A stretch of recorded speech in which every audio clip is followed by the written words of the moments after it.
Hey everyone, it's Invisible Walls, episode 153. Marcus is out moving in with his lady today, and Shane has now got the undead virus that I had. So it's me, Ryan Stevens, somewhat hosting the show, though Shane will be in later today. Joining me is Mike Damiani. Hello. And Daniel Bloodworth. Hey. And Justin Spear. Yo. So we're going to have a great show today, so stick around. I'm Patrick Sutherland. I've been a car nut since I was 5. I drive the BMW Z4 GT3 for Team Need for Speed. We have our resident racing expert, Daniel Bloodworth, here to fill us in on Shift 2. You play a lot of racing games, dude. Yeah. It's funny. Like I start to feel like I'm getting burnt out on, especially this year. Is that a pun? No, it's not. It's totally not. There's so many, and there's some that I think I might not even get around to. Which like NASCAR? MotoGP I don't mind. NASCAR I kind of want to check out, but I don't know if I'm going to have a chance to. And then of course there's the Ridge Racer 3DS and everything else. I mean, I kind of see when all these games, pardon me, I kind of see all these games kind of converging a little bit. Like there's, I mean, this is a Need for Speed game, and I know it's based off the last Shift, but it's kind of got that realism thing going for it. I mean, is the racing genre this is itself actually like a sub brand of Need for Speed now, and this is their more they're franchising realistic out, style I racing. guess. Well, it's called Shift, not Need for Speed Shift. But I mean, do you see I don't know, racing games in general kind of becoming just kind of ubiquitous with each other? They're just kind of a gray goo, or no, it's like still got everybody some has these personality? different strengths. You know, it's interesting because we have Shift where they're doing a really good job with the AI and with really kind of I think the kind of untouted thing about Shift is how it has all these little micro rewards like turning corners, and mastering every corner on the track and that kind of thing. But it doesn't have nearly the kind of car selection or community that GT5 or Forza has, and it's not as in depth as in terms of handling and the track surfaces. And there's a fair amount of cars, but not a gargantuan amount, right? Right. Yeah, and they do a good job of focusing on having the right cars, probably some of the most desirable cars, and not having like a bunch of like 6 or 7 Gallardos or something. No, I think the first Shift was also a pretty good game, right? I think it kind of underperformed compared to other Need for Speeds. Even I mean, let's be honest, like the crappy Need for Speeds sell a million. John Chang probably has our audio guy probably has a small library of Need for Speed games resting in his house. I mean, do you think I don't know, I mean, who is this game for? That's a good Shane question, right? I think it's for people that want a realistic experience that still has a sense of thrill to it. Because I mean they've done a lot with just the presentation of the helmet cam and things flying in your face, and again the AI being there, which is probably Gran Turismo's biggest downfall is the AI still kind of has that train feel, and you knock into them and they don't seem to react. Whereas it's like you knock into somebody, they're probably gonna spin out, and you're not gonna do too well either. So you really do have to be aware of the other drivers. But wasn't the AI, they kind of downplayed the whole rivalry thing, right? Didn't the last one you could get people angry at you or something? You can still do that. I mean, had some people fucking murder me when I was playing at a preview event. The dude just the AI? going out of his way almost. I was just totally destroyed, and I was like, is this normal? Because I'm getting I think that part of the AI behavior is there, but I think they've gotten rid of this whole driver personality thing. And when I was at the review event, they were kind of they were saying that was almost more of a concession to the Need for Speed franchise because they were the only Need for Speed game that year. And so having the aggressive driving and having the star ratings and things like that were all just because they were trying to satisfy everyone. And now this time around, they were able to focus a little bit more on being the kind of racer they want to make and being more of a sim. I know you're the resident bug magnet of our group here. Were there any cool irregularities that you experienced when playing Shift 2? I know you brought me over to check out that sun thing going on with the pixelated sun Yeah, I stuff. didn't manage to get that in the review. That was the glare from the sun. It's got all this nasty pixelation all around inside of the cockpit. One of the things that kind of brought down the presentation score. If you actually without stare at actually the being sun mentioned. in real life, sometimes you do get a bit of that. Well, yeah, I mean, But it wasn't stare that, for about it wasn't 10 the minutes, actual sun itself. It was just Are you the endorsing glow of it. staring into the sun? And try this at home. warning. The big weird thing in this game is just the paint schemes don't save. And and it's But that's a bug, right? I mean, you'd have to say. I would think so. It's either a bug or a flaw in how they designed it. I don't know, but I noticed because like a lot of times I'll be doing races at home, and I'll save the replay so I can capture that race if I thought it was a good race or whatever when I get back to the office. And I went back to the race, and I had this Supra that I painted blue, and I go to my replay and it's red. I'm like, what the heck is it red? So I painted this car this really nasty, ugly color, like this metallic green with like a white hood with like cow speckles or something on the front of it. And I went back to the replay to see if that stuck, but it stuck, but it stuck to every one of my replays with every car I had. I'm like, what the heck is going on here? And then I tried one more thing. I turned the power off. I turned it back on. I went back to my replay. Now my car that I painted all ugly was just a normal red. So it's just not saving the paint jobs in the replays, which I thought made paint jobs kind of pointless. Did you still have your sweet rims? It did actually save the rims. Were they sweet? They were blue. I don't know how sweet that is. I don't know either. Johnny, are blue rims sweet? Amazing. They're amazing. Okay, good to know. Any final thoughts or final words? Well, I mean, I think some people are kind of eyeing it as being kind of weird that I have, this is an 8, I gave it an 8.9, even though I think it's better in pretty much every way than the first shift, which I gave a 9.1. And I think it's just one of those things where it's a march of time. The racing genre is something where every year everyone is just constantly upping the game. And if we just kept making the score better every time, we'd hit the ceiling in no time. And, every racing game would have to be a 10 because it's better than the last one. Well, publishers would like that. Yeah, I'm sure. やっぱ派手すぎるよね。そうかな。嬉しい。もうそんなにジロジロ見ないでよ。 Next up, Justin will regale us with tales of Yakuza 4, the brilliant Sega RPG brawler thingy that somehow keeps making it to the States, which is a pretty good deal, right? With lots of fan service. But no Shenmue. Yeah. Well, this is just Shenmue replacement, effectively. A lot of Sega games share similar, the fighting has a similar feel from like Yakuza to Shenmue to Virtua Fighter. You can tell it's there. I think it's a good. Wow. Did anyone see that the weird, the Mega 64 thing for the With the Shenmue? Shenmue. Yeah. Oh, yeah. Yeah. That was pretty good. Not that. We're a little off track. So yeah, you can basically watch a review, if you want to find out about the game. Oh, you're being a dick. Oh, man, that's good. I guess I don't know. I I can mean, review my review. I mean, here. you've Well, played all the Yakuzas except for 2, Yeah. right? Now everybody knows. I could easily have pretended like I played 2. Well, Because sorry. you can Well, watch now I outed you. You can go to the reminisce option in any of the other games, and you can kind of watch the cinemas from. But 2. I mean, this one was way more restored, right? Or the fan service, like Daniel was talking about, right? Then like 3 got kind of gutted. Well, 3, yeah, you could still go on dates with hostesses, but they just chopped out a lot of dialogue for things. They got rid of some optional games that maybe North Americans aren't so into, shogi and mahjong.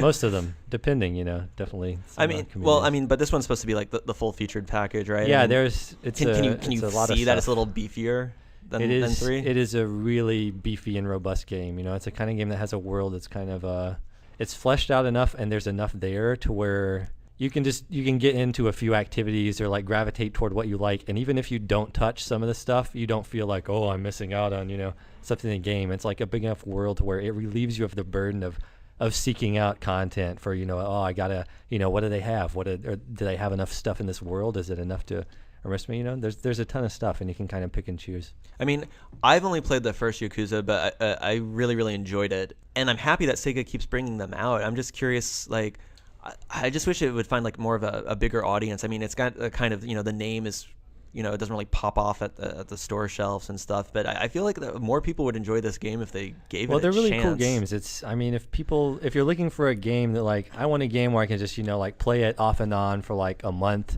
or a couple of months. If you're like a completionist, this game is this will keep you busy for an extremely long time. I think when I finished the game, I had put like like around 40 hours into it. My completion percentage is like 27% or something like that. Wow. Maybe not. I mean, I'd have to go back and look, but there's a ton of optional stuff. There's a ton of stuff to max out. The sub-stories in this game, some of them, even if it's optional content, some of the sub-stories actually have cutscenes that are CG cutscenes. Like there's one side story where the loan shark like loans this dude some money, and the guy says he needs it for his kidnapped daughter, but really he's put it in a hotel bathtub, and he's his wife is in it naked, and then you walk in and the guy's in his underwear, and then you savagely beat the hell out of him, and then he's like, "Oh, I'm sorry," but the guy's like, "I'll get it later. Go ahead and take a bath in the money."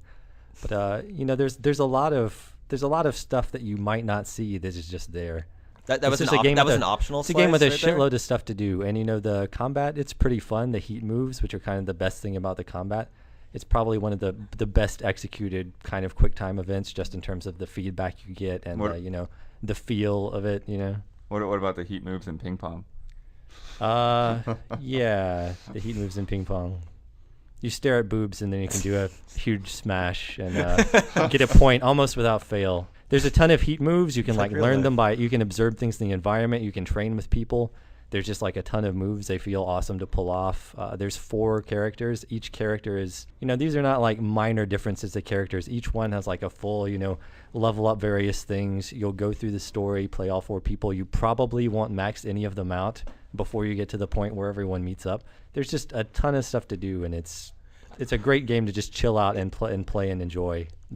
It always seemed like one of those series that did a good job of actually combining and mixing up different genres, and it doesn't really feel too out of place or draws you out so much. I mean, the random battles, when you realize you're kind of getting into random battles on the street, it's a little weird, but well, it's true. They are avoidable, but a lot of times when the game is super story heavy, maybe a little too story heavy, and that it gives you things in huge. It gives you things in huge chunks. Yes, there are parts. Each character has a part, and then there are chapters within those parts. But what were we talking about? Just the random battles. But I mean, you get so much story, and you're like, man, I haven't actually been playing the game or doing anything for a while, and then some guy comes up to you and is like, hey buddy, you stepped on my contact, and you're like, oh, you stupid fuck. And most of the random battles they're not really high stakes things. This is an opportunity for you just let off steam, beat the shit out of people, level yourself up, and then you take that experience and for the actual difficult battles that are tied to the story. I mean, despite it offering so much, from different things, I mean, do you think perhaps maybe just a lot of players just draw, incorrectly comparisons between it and maybe Grand Theft Auto and it's this is in no the way a GTA. It is a really gamey game. It's a very arcade-like game, and it's fighting, and it's a very traditional RPG type game, and just there's a lot of text when you go down the street. Mostly you'll see things in text. But I mean, while Mass Effect has you're in the Citadel and there are these well rendered NPCs and they have full voice and stuff, the sheer volume of stuff in Yakuza still, you get a similar effect. There's a shitload of people. Even if they're popping out of the distance, you're like, oh, that's a huge crowd. These people are randomly saying things. The actual city changes a lot, and it's so big that you can't really scrutinize the small areas and be like, wow, this is the exact freaking same as it was, whatever. And I'm not dissing Mass Effect or anything. That's valuable, but you'll quickly learn that these people are always standing in the same freaking place. It's a little more, they just hide it through sheer volume, right? But yeah, it's a really gamey game and then kind of an arcade-like game, but there's a ton of good stuff to do with it. And if you go through the story, just moving through the city introduces you to, the interesting side stories. Or you see oh, there's a batting cage over there. I could duck into that. And, someone will walk up to you and pull you into a side quest, or you'll get, someone starting a random battle. The game just really, going through the game, you're naturally exposed to just a ton of stuff. There's a lot of stuff to do, and it's pretty good. I like it. The end. もう何やってるの？あなたも早くいらっしゃい。 So we have summoned Shane back from the dead to join us. Hi Shane, how you doing? So Demon Souls style. Did I look this bad last week or 2 weeks ago? What are you trying Not to say? really. I look bad. You definitely look a little ill. Yeah, I am ill. Well, I'm glad that you can make it. Well, folks, I am trying to save you by not hosting the show. I know you don't want to listen to me like this for 40 minutes. And viruses can go through MP3 files as well, obviously. So we're going to talk a tad about, we recently put out a top 10, and there's always, some controversy, but this one seems to be another one people generally like. And kind of just talk about, with the 3DS coming out and everything, just kind of talking about, we talked about system sellers, but I think it's also kind of interesting to look at launches. Maybe a top 10 launches is in the horizon, I'm not sure, but it's definitely definitely an interesting topic, especially when you start looking at what launches are like for systems so much. Well, I think I mentioned in our Madden review for the 3DS that with launch software, they kind of operate on a curve, and you kind of give them the benefit of the doubt in some ways because you realize that they're under tight restrictions to get the games done. But in Madden's case, I think it pushed the goodwill over the brink. Yeah. I think your expectations for launch software are a little lower than what you expect a year into a platform's life cycle.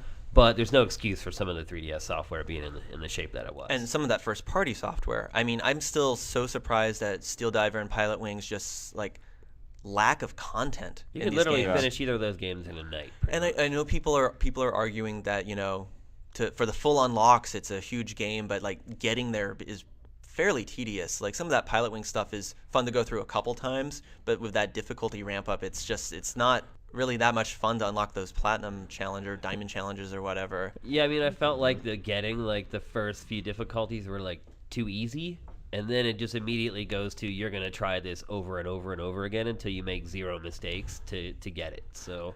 And let's not forget, I mean, the venue, it's just Woohoo Island from Wii Sports Resort. A lot of that just carried over assets. I just think it's a little bit lazy. I mean, they were trying to showcase 3DS's capability, but I believe, as you said in your review, it wasn't like the best thing to like use to showcase like the 3DS. Well, Shane did Pilot Wings, but I mean, Shane. Steel Diver, and then Steel Diver was a tech demo from what, 6 years ago? Yeah, and how much full price release for that? I mean, there's just not a lot of content. Yeah, it's like all Content's these games. king. I mean, and then the third party stuff. I mean, everyone keeps pointing to Street Fighter. Like, Street Fighter is a must-have title, but I feel like it's a year-old game, and on Capcom's end, it's great because they prove a game that a console type experience can be done in the 3DS. A game that looks almost as good as like a console version is on the 3DS, and it's got as much features in it as the console versions, if not a little bit more. But it's a year-old game they put on there, and you look to what's coming out after this launch lineup, they've got like nothing for like the next 3 months. The only thing they have are tentative dates for a few games, possibly in June.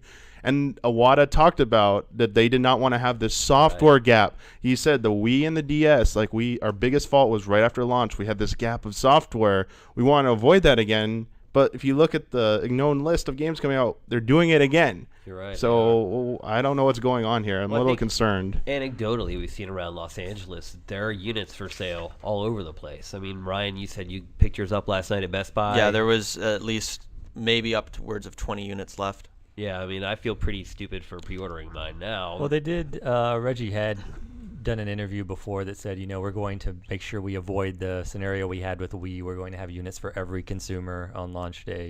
Yeah, I mean, but there weren't even really lines, right, at midnight on launch day. It sold a ton of I mean, it's definitely moving units. Yeah, it's going to be interesting to see the actual hard numbers. Yeah, I mean, I had a bit of a line at the GameStop I went to, but no, I think it's just like what you said, Justin, with the quote from Reggie's that I think they learned their lesson that, like, high demand but short supply. Like, they lost probably a lot of sales on the Wii and DS initially, and they didn't want to make that mistake again. The hardware has with the AR games and face raiders built in. I'm hearing, again, I can't see 3D because I'm a pirate. People are saying the AR games is the best 3D out of the launch lineup. I mean, are you guys finding that? I don't know if I go that far. I don't know if it's the best 3D, but most showcasey. It's the coolest game. Yeah, it's the coolest thing after E3 it's as well. I didn't even know what it was. Remember, I talked about it. I was like, there was this weird demo that I played in the Nintendo booth where it took pictures of people's faces and put them in the game. I didn't even know what it was called, but that was like the one thing that stuck out for me from the show. I was like, it showed what the 3DS can do or what it's capable of.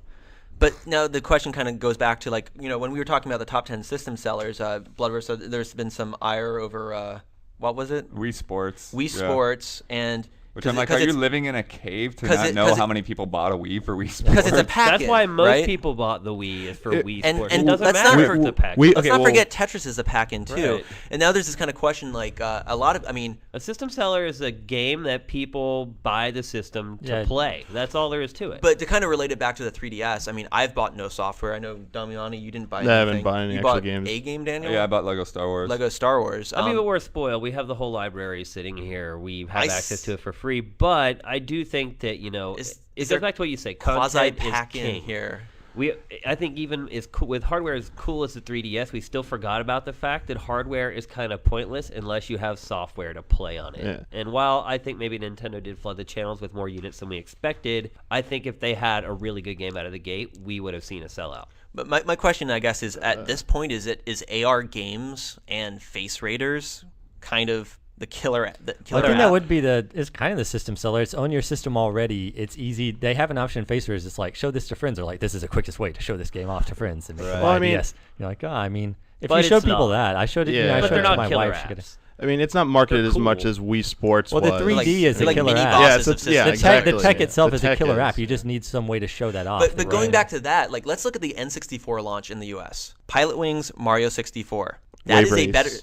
That didn't hit launch. Wave Race 64. Oh, no, I'm thinking No, of Wave GameCube. Race. Blue Storm. Blue Storm was But the wrong one, yeah. I would say those two games, that was a tiny launch, right? That's a stronger That's about as launch. tiny as it gets. That's a stronger launch Yeah. than 3DS, though. It's You the had quality. one of the best games ever released at but that point. but it was also a great technological showpiece for, I mean, that 3D there and the interactivity And you could stretch his the analog face. stick. That's Yeah, I pretty mean, rad, right? Well, if they had a Mario game for the 3DS at launch, I guarantee the system would have sold out. Guarantee it. I mean, I agree. That's what I feel is that they didn't have the recognizable IP at launch. Even if it was just like, and Nintendo DS had the remake of Super Mario 64 DS on there. Right. Wasn't it still selling. Yeah, well. it sold well. They just didn't put like a killer app out that you had to buy that was going to get people in line.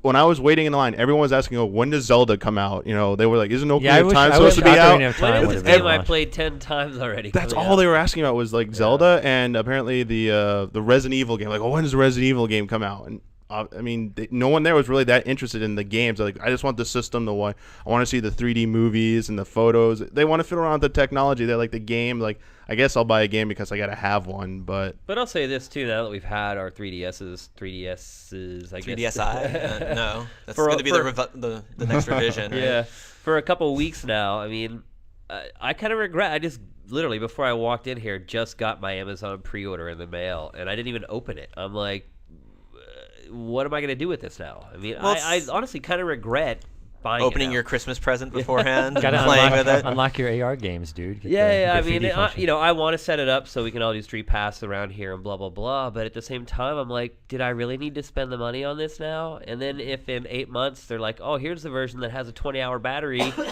to be pretty pissed off. Well, you can change the battery though. That's the nice thing. And I guess you Nyko can? already, Yeah. Nyko already Oh, that's released good. some Yeah. app or some device to extend it. That's good to hear. Yeah, no, it's just interesting. It was an interesting launch. Like, I mean, looking back Lots at the of games. That's the crazy part. How many games there are? like but 13 or 15, 15, something yeah. like that. Yeah, how but many of them are everyone just wants into that ports? action, Like, I mean, Rayman 2. yeah, I mean, that game is how Bust a old? Move is Yeah. not good. I mean, Yeah, The well, how do first you party put Bust- games Bust lack- a Move with no multiplayer? Lack content. You can get it's multiplayer Bust a on your Move. iPhone. You should be able to download it. The for iPhone $5. version, the iPhone version for $4 is like, or $5 is like more robust than. Yeah, it's ridiculous. It's kind of embarrassing. I think I Another feel thing a that little probably bad hurt for it is that the eShop is not available at launch. I mean, Yeah. even if you didn't have these games, they advertise like you get Link's For Awakening DX and Super Mario Land. You can't even get that at launch. Like the The Wii internet had browser that. isn't ready. I mean- But, They already but have it's a the much more. DSi. It's funny that it is like with the kind of operating system. It's the more robust operating system it kind of has now. It like when you set it up, it right away it's like, yo, let's set up the internet, man. And you're Oh, like, yeah, yeah, of let's do course. it. And then it's like, what am I? But you can't do anything with it. Yeah, the user experience is pretty good on that thing though. Like it marches you through things pretty Oh, quickly. yeah, the hardware is freaking awesome. I don't Yeah. think there's any doubt about it. I'm really impressed with just about every facet of it, but there's just nothing to do with it once you burn out on AR games and Face Raiders. I mean, it's like I was looking at like the PS3 and the Xbox 360 launch, and the PS3 was kind of buttressed that it had all these cross-platform things that were able to help it, and the Xbox actually, I remember people gave it a lot of shit, and some of those games maybe weren't as a little rose-tinted, but it was a good enough launch where you like, especially if you had like an HD TV, you could pop in Cameo or what was it, Call of Duty 2 or something like that, or No, there were good games at even launch. Condemned. I mean, Yeah. hell, even King Kong may not be a game you want to own, but it was kind of fun to go through it. Yeah, I mean, it was also the tech, kind of like the 3DS. The tech at that point was a pretty strong measure above what we were used to at that point. So even crappy games, you kind of enjoyed them for a little bit just to sort of bask in the visual splendor, so to speak. And then, in the end, it kind of comes back to like Street Fighter being this kind of weird game where it's technically impressive and it works pretty well on the hardware, but do you really need it again if you already have it, on your console? which a lot of the fans do. I mean, do you Right. really want to play a fighter? I know you said the internet's really robust, so you do have that multiplayer Robust. aspect. But 6 times. Yeah. we're gonna have a Keep counter. it up. Keep it Well, up. I mean, the argument is like, how much is a 3DS, and how much is a copy of Super Street Fighter 4 3D, and how much is the base model Xbox 360 and Super Street Fighter 4? I mean, Obviously, the difference being you Yeah. can go wherever you want and play it on the 3DS. and For you don't 3.5 get hours.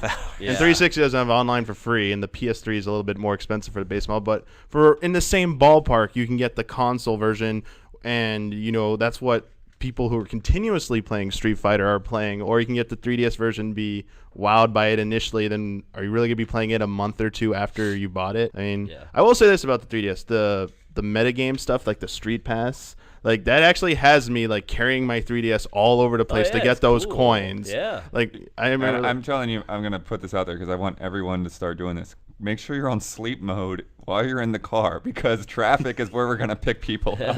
I did, You're yeah, right. I We're just did gonna get a track your random school guy. buses now. I mean, and it's be like, close "Ah." enough. Hey kids. 42. You got some coins. Yeah, I mean, I know we already kind of graded the launch lineup, but I was just curious if, since I'm kind of taking on Shane's duties, I was wondering if we could go around the horn. Was there any particular launch that stood up? I mean, a lot of us here couldn't afford a lot of these systems when they launched, so you kind of waited for the birthday or the Christmas or mow a fuck ton of lawns or something like that. But I mean, is there any particular launch that kind of like really stood out for anyone as being like this is a pretty awesome launch? Dreamcast for me. Same here. Dreamcast had a That- ton of good stuff. I bought House of the Dead, Soul Calibur right away. I'm like, it's the arcade in my home. Well, then even for people, For real people this like time. sports, NFL 2K Yeah, they had was some good literally sports for the games. time like mind blowing. I mean, there was just even Ready to Power Rumble. Stone's really fun. Anyone could play it. It's not like a hardcore fighting That was the game. kind of point where we actually had a little bit of money too. Like I had a friend who was a couple years older than me, and he bought, pardon me, 80% of the launch lineup. Do you remember the disc rot on those launch games? I didn't have any problem with that, but I He had remember so the many. story. And then, like, I mean, even like a game like Blue Stinger at that point was Dude, like, a lot of people bought that game, which was Yeah, a it total was- piece of crap. it was kind of fun to go through. You can drink but some there was Hassies. like Ready to Can Rumble. we share that video that your friend made? Maybe. Yeah. I mean, it was also a very noticeable measure better than what we had played before. I mean, the Dreamcast compared to the N64 and the PlayStation, it was quite a step up. So even games that maybe weren't that great, like Ready to Rumble Boxing, they looked so good. Just watching the animation and seeing, these cartoonish characters modeled with such detail. I mean, there was a draw there to that. And Soul Calibur was Well, I mean, amazing. Soul Calibur, that's the first time that the home console game looks better than The what's out in arcade, arcade. You're like, right. damn, this game looks good. you Other know, than like ColecoVision. ColecoVision was sort of that other one where it finally, but I mean, it was a different era for the arcades, obviously. Yeah, But yeah. that was like the first system that hit the arcade level, and then it would happen again with the Dreamcast once the arcades had moved into 3D. Well, and so. don't forget the Dreamcast. Like a lot of those games look better than the PS2 launch titles. because of the Oh, yeah. anti-aliasing chip. Yeah. Yeah. I mean, and let's be honest, Sonic at the time when we were talking about launch titles giving them the curve, Sonic Adventure was fun when you first played it. Yeah. I'm You'll not a big disagree? fan of that. No, I mean, I don't think it survived the test of time at all. Yeah, I really didn't even enjoy that game when it first came out, in all honesty. I thought it looked great. But- And I was like, wow, this is a sign of things to come, but as far as the game itself, I wasn't that impressed. Power Stone forever. Word. You think you'll get away with this? I already have, Jill. Do you have it? Maybe. You'll have to kill me to find out.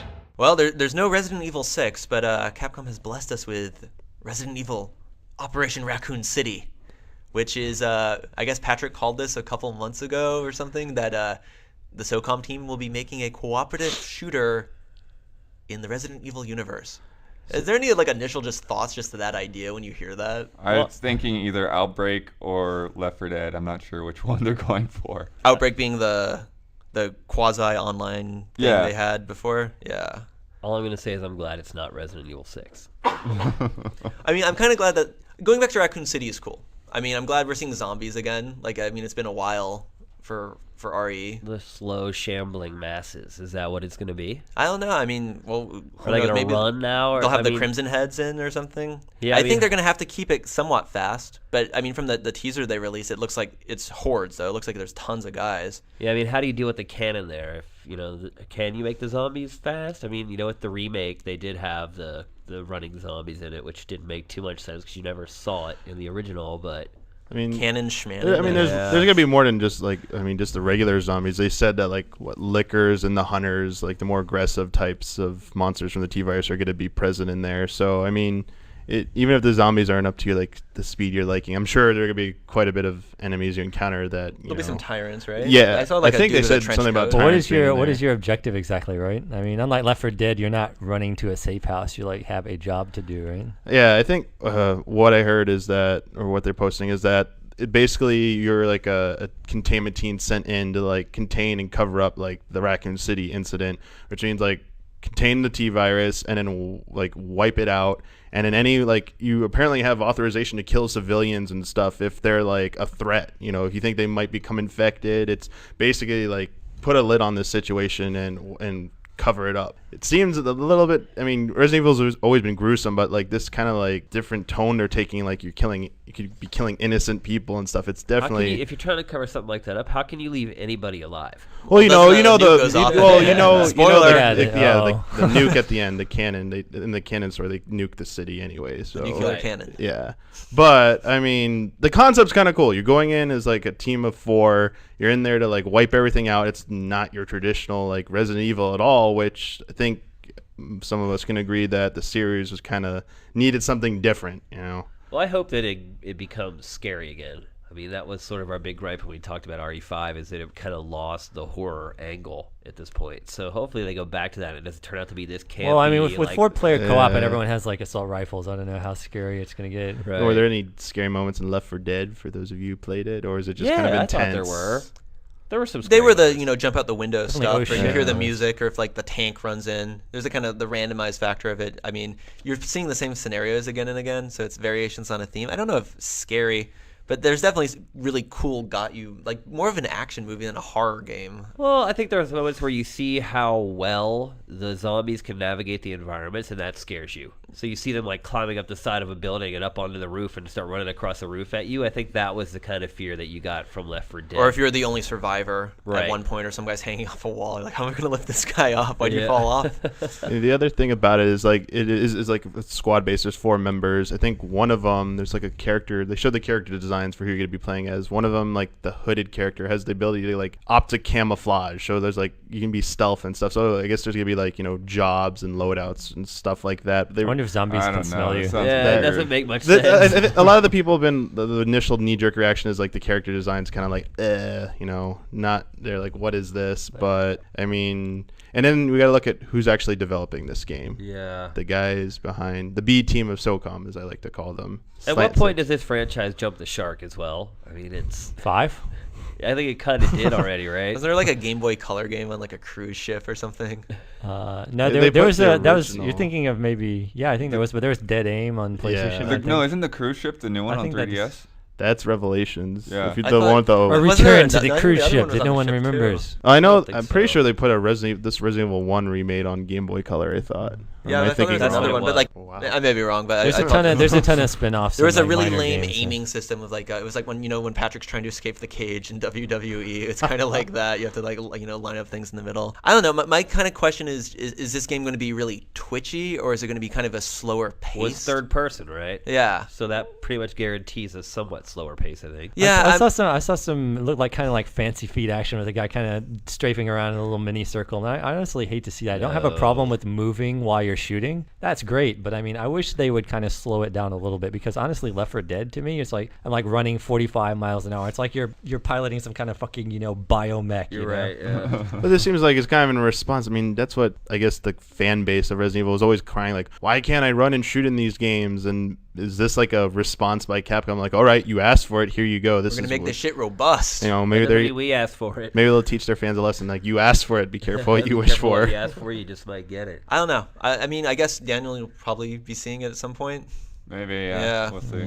It's an interesting place. Yeah, I'd give it a chance, And co-op shooting zombies is. Well, that's the other issue, I guess, is Left 4 Dead sucks solo. Hasn't Capcom learned about giving its what's the IP AI to other developers yet? If you play by yourself. Yeah, that's the thing. Is like all of those things that they've done. Bionic Commando, Dead Rising. Dead Rising 2 was okay. But I'm talking about Dead Rising 2 is totally, though. totally They've worked. all kind of bombed, haven't they? Dark Void, which was a new IP, but still developed out of house. But I mean, can Japanese developers make competent shooters? I mean, have they proven that yet? I mean, they haven't. Lost Planet Yeah. wasn't exactly a. So maybe that's why they have to keep trying the Western If they developers. put some melee in there, they can, it'll be Yeah. okay. Well, at least it's back in Raccoon City. That gives me some hope. Yeah, I'd say that. Why does much. everyone hate Resident Evil 3 so much is what I want to know. The game's awesome. You just like killing Nemesis and feeling like a badass. It's good. Also, you know that's Yeah, where you the get, that's like, where the gun that's parts. where Dying Crisis 2 and the whole Mercenaries game came out of. Resident Evil 3. No, when I you're think playing as it the was just mercenary dude. didn't Resident Evil 3 come out after Code Veronica,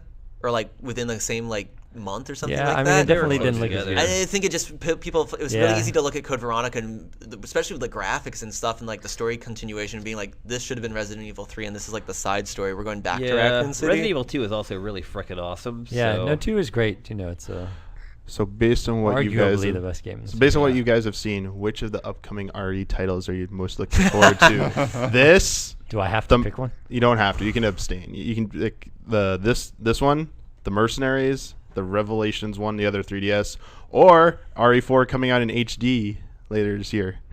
Revelations, new game. Yeah. Seems like it's continuing it. Mercenaries is a Revelations. cash in, and I'm still a little unsure about this Operation Raccoon City. Have they shown? Does Revelations play like Mercenaries? I mean, is it still like kind of Resident Evil 4? Do you know how the 5 kind of- controls? It's kind of like real quick. Like you can move and shoot, but what it is like you hold the R and analog. Like you still to aim, you still have to stand still and aim. When you're walking, you can like kind of like strafe and move around. It's not like full aim movement. So Mercenaries control scheme is gonna be close to I think what Revelations is gonna be. Yeah, that's how Mercenaries works.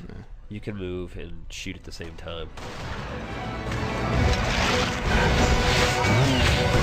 The Mercenaries 3D. Well, that was Invisible Walls, episode 153. Shane was able to grace us with his presence, so I think we've been redeemed somewhat. I did the best I could.